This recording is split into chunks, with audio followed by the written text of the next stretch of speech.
1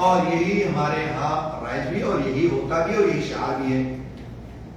اب کوئی یہ کہے سعودی عرب میں تو نہیں دیکھتے ہیں، یہ سوال پیدا کر سکتا نا. یہاں تو علماء کا فتویٰ ہے کہ 21 سال ہو سکتا ہے گرم علاقہ ہے 21 سال میں دانت جاتے ہو. گرم علاقہ ہے نا یہ اپنے ملکوں کے مقابلے میں، یہاں 1 سال میں جانور دانت جاتا ہے، اس لیے 1 سال کا فتویٰ ہے. اور اسی طرح سے اپنے ملکوں میں نہیں دانتے ہیں، جیسے دوسرے سال میں دانت ہوتا دانت گر جاتے ہیں. تو بہرحال صحیح بات ہے کہ جانور دانتا ہونا چاہیے.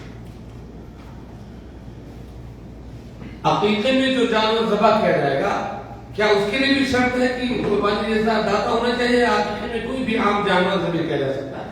عقیقے میں جانور جو ذبح کیا جائے گا اس میں قربانی کی شرط نہیں ہے، یعنی دانتا ہونا شرط نہیں ہے.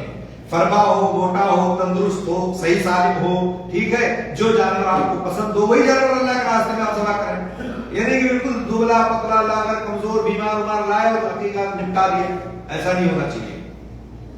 ٹھیک ٹھاک ہو، 1 سال کا بچہ ہو، 8-9 مہینے کا ہو، 10 مہینے کا ہو، تندرست ہو اور اللہ کے راستے میں آپ قربان کر رہے ہیں تو آپ اچھے سے اچھا اور بہتر سے بہتر جانور قربان کریں. اس میں قربانی والی شرط نہیں ہے کہ قربانی ہی کی طرح سے وہ داتا ہو. اس لیے عقیدے میں داتا ہونا شرط نہیں ہے، یہ داتا صرف اور صرف قربانی میں شرط ہے. بس وہ کون سے عیوب ہیں جن کے پائے جانے کی وجہ سے اس جانور کے آدمی قربانی نہیں کر سکتے؟ کس عیب کی بنا پر اس جانور کی قربانی آپ نہیں کر سکتے؟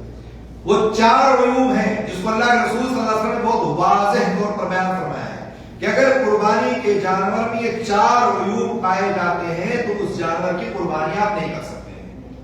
صحیح بتاؤ کی روایت 40 لا تجوز فی الاداء، یعنی 4 جانور جن کی قربانی جائز نہیں ہے. نمبر 1 العورہ بین عورہ، یعنی کانا جانور جس کا کانا پر بالکل واضح ہو، آپ ٹوٹی ہو، دکھائی نہ دیتا ہو، ٹھیک ہے، یا آدھی ادھوری ہو، کچھ بھی ہو سکتا ہے. کانا جانور دیکھ کے پتہ لگ جاتا ہے آنکھ اس کی خراب ہے. اور اسی طرح سے کہا کہ مریض بین مرضى، یعنی مریض بیمار جس کی بیماری بالکل واضح ہو کہ بیمار ہے، خارش زدہ ہے یا اور کوئی بیماری اس کو لگی ہوئی ہے، تو ایسا مریض جانور جس کا مرض ظاہر ہے اس کی قربانی آپ نہیں کر سکتے ہیں. اسی طرح سے العرجہ بین تلوہا، یعنی ایسا جانور جو لگڑا اور لگڑا پر واضح ہو، لگڑا کے چل رہا ہے، پیر ٹوٹ گیا اس کا، تو اگر لگڑا ہے تو اس کی جانور کی قربانی آپ نہیں کر سکتے، وہ آپ کے لیے جائز نہیں کہ آپ قربانی کریں. اور چوتھا والکثیر الذی لا تنقی، یعنی نہایت ہی لاغر و کمزور ہو، چل ہی نہیں پا رہا ہے، کچھ بودا ہی نہیں اس کے اندر ہے، اور اب سوچے داتا ہے نا خرید کے قربانی کر دیتے ہیں، تو ایسے جانور کی قربانی آپ نہیں کریں گے چونکہ آپ کے لیے جائز نہیں. 4 قسم کے جانور ہیں.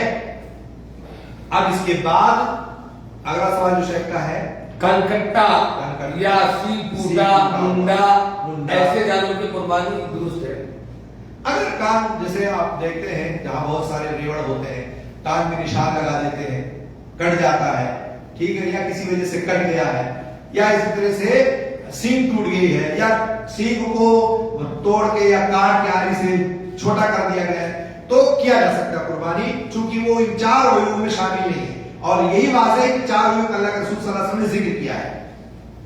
تو اس طرح سے اگر ایسا ہے تو البتہ یہ یاد رہے کہ بہت زیادہ کان نہ کٹا ہو، سینگ بالکل توڑ کے پھینک نہ دیا گیا ہو، یا اسی طرح سے جو ہے کوئی اور اس میں ایسا عیب پیدا کر دیا گیا، کوئی 4 ہی تو بیان ہے، اس کے بعد تو کوئی اور بیان نہیں. تو عیب سے پاک ہونے کا مطلب یہ ہے کہ ان 4 عیوب سے پاک ہو اور دیگر اپنی طرف سے کوئی عیب اس میں پیدا نہ کیا گیا ہو.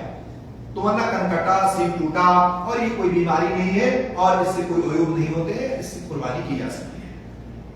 قربانی کا جانور خریدنے کے بعد یا اگر گھر پر ہے تو قربانی متعین کر لینے کے بعد اگر اس جانور میں کوئی عیب پیدا ہو جائے، مثلا آنکھ پھوٹ جائے، پیر ٹوٹ جائے یا کوئی پریشانی پیدا ہو جائے تو کیا اس جانور کی قربانی آدمی کر سکتا ہے؟ بہت ہی اہم سوال ہے اور اکثر ایسا ہوتا ہے. کچھ علماء کہتے ہیں کہ نبی کریم صلی اللہ علیہ وسلم کا واضح حکم ہے کہ عیب دار جانور کی قربانی نہیں ہوگی، لہذا وہ عیب سے پہلے، عیب اس کا پہلے ہو یا خریدنے کے بعد ہو، اس جانور کی قربانی نہیں ہو سکتی. یہ کچھ لوگوں کو کہنا ہے. لیکن جب ہم صحابی رسول کے اور سلف کے اقوال کو دیکھتے ہیں تو بات کچھ اور واضح ہوتی ہے. جب انسان قربانی کا جانور متعین کر دے کہ یہ قربانی کا بکرا میں خرید کے لایا یا میں پالے ہوئے ہوں اور اس کو قربانی کروں گا، اس نے کیا کر دیا؟ متعین کر دیا یا خرید کر لے کر کے آیا، پھر اس نے بغیر کسی کمی و کوتاہی کے خود بخود ہی کوئی عیب بن گیا، کوئی عیب پیدا ہو گیا، اور قربانی تو اسے قربانی کے وقت ذبح کیا جائے گا، اس کی قربانی ہو جائے گی. ٹھیک ہے، پہلی بات. اس کی دلیل کیا ہے؟ اس کی دلیل حضرت عبداللہ بن زبیر کی روایت ہے کہ قربانیوں میں سے انہوں نے کیا ہے ایک ایسی اونٹنی آئی ان کے پاس جو کالی تھی،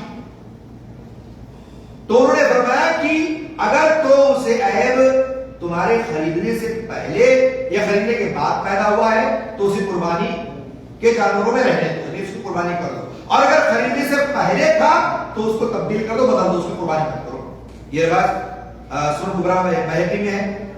امام نبی رحمہ اللہ نے بھی اسی چیز کو کہا ہے، اور امام زہری نے بھی کہا کہ جانور خریدنے کے بعد بیمار ہو جائے، خریدی تھا لیکن بیمار ہو گیا، کاٹنے سے پہلے بیمار ہو گیا، 1 دن پہلے، 10 گھنٹہ پہلے، 2 گھنٹہ پہلے، تو اس کی قربانی کرنی جائز ہے، آپ اس کو کاٹ سکتے، ذبح کر سکتے ہیں.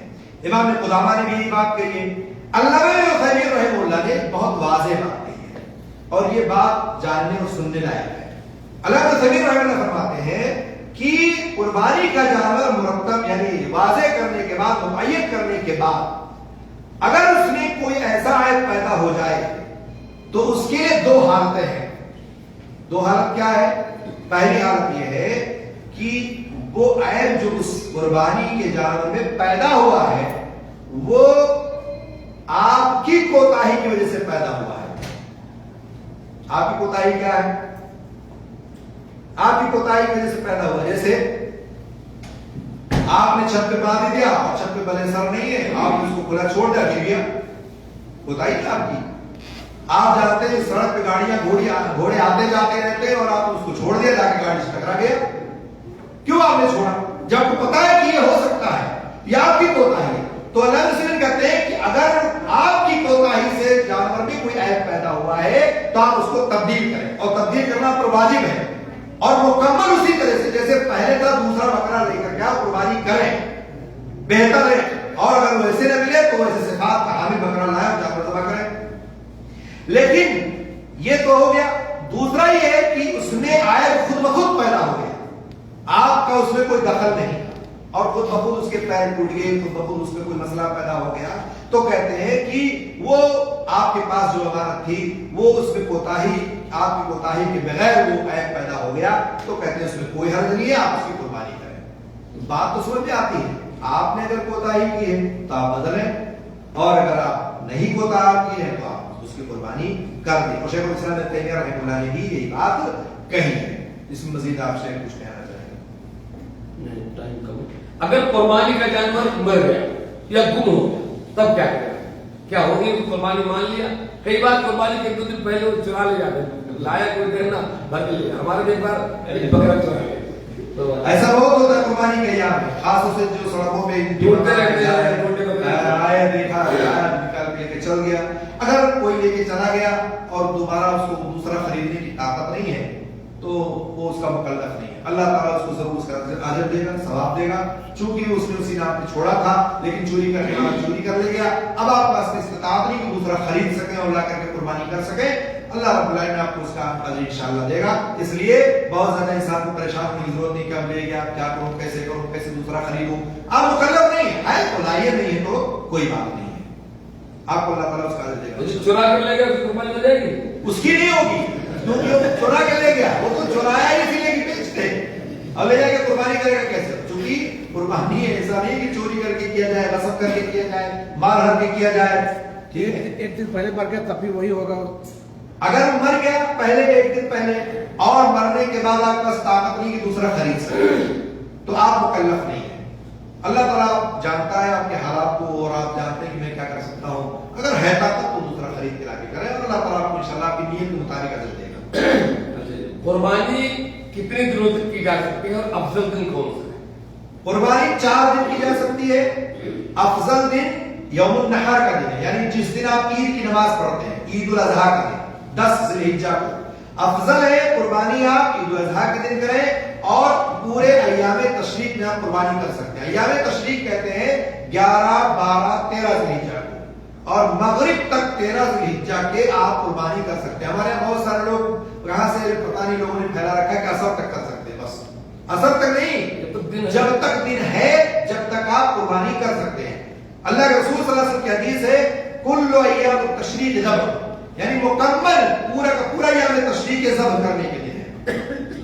اور اس کے بعد اللہ کے رسول کی حدیث ایام النحر یوم عید الاضحیٰ و ثلاثۃ ایام بعدہ.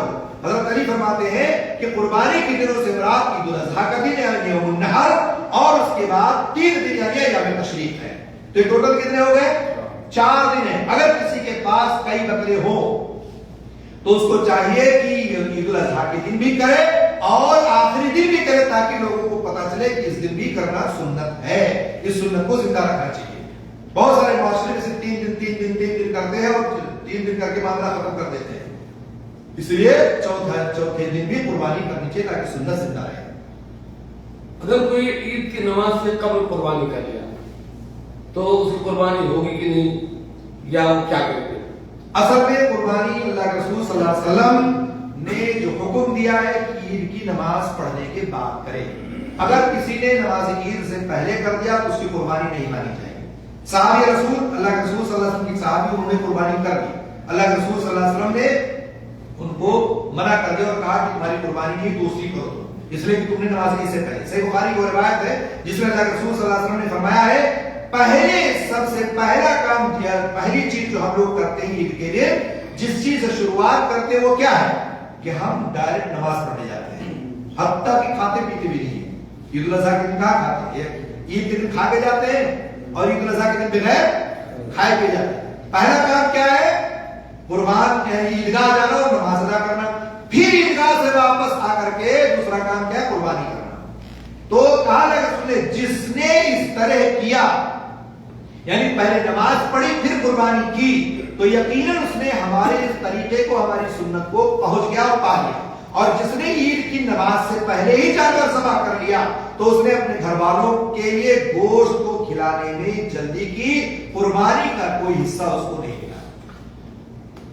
اچھا جی، آخر سے پہلے ایک سوال ہے کہ ذبح قربانی کا جانور ذبح کرنے کا کیا طریقہ ہے، کیا آداب ہیں، اس کے کیا دعائیں ہیں؟ یہ شاید بہت اہم سوال ہے. قربانی جانور کرنے کے، قربان کرنے کے کچھ آداب ہیں، ان آداب کو ہمیں محفوظ رکھنا چاہیے اور اس کی دعائیں کیا ہیں اس کو بھی ہمیں معلوم ہونا چاہیے. دیکھیے قربانی جانور کرنے کے چند آداب ہیں. مثال کے طور پر جانور کے سامنے چھری نہ تیز کی جائے، ٹھیک ہے، یا ایک جانور کے سامنے دوسرے جانور کو قربان نہ کیا جائے. اسی طرح سے جانور کو ذبح کرنے کی جگہ پر گھسیٹ کر نہ لایا جائے، سنگ دلی سے نہ لایا جائے. اسی طرح سے ذبح کرنے والے پر ہر وہ کام حرام ہے جس سے جانور کو اس کی جان نکلنے میں تکلیف ہوتی ہو. اسی طرح سے جس چھری سے آپ ذبح کر رہے ہیں وہ چھری تیز ہو اور گردن پر تیزی سے چلایا جائے. بہت رگڑ رہے کٹھیلی علاج ہے، دیکھا نہیں آپ نے بہت لوگوں کو، چھری نہیں چل رہی ہے، بیچارے کی جان تڑپ رہی ہے. اسی طرح سے جانور کو قبلہ رخ کر کے آپ کاٹیں گے، ٹھیک ہے. جانور کو ذبح کرنے کے لیے آپ بسم اللہ اللہ اکبر اللہم ھذا منک ولک کہہ کر کے ذبح کر سکتے ہیں.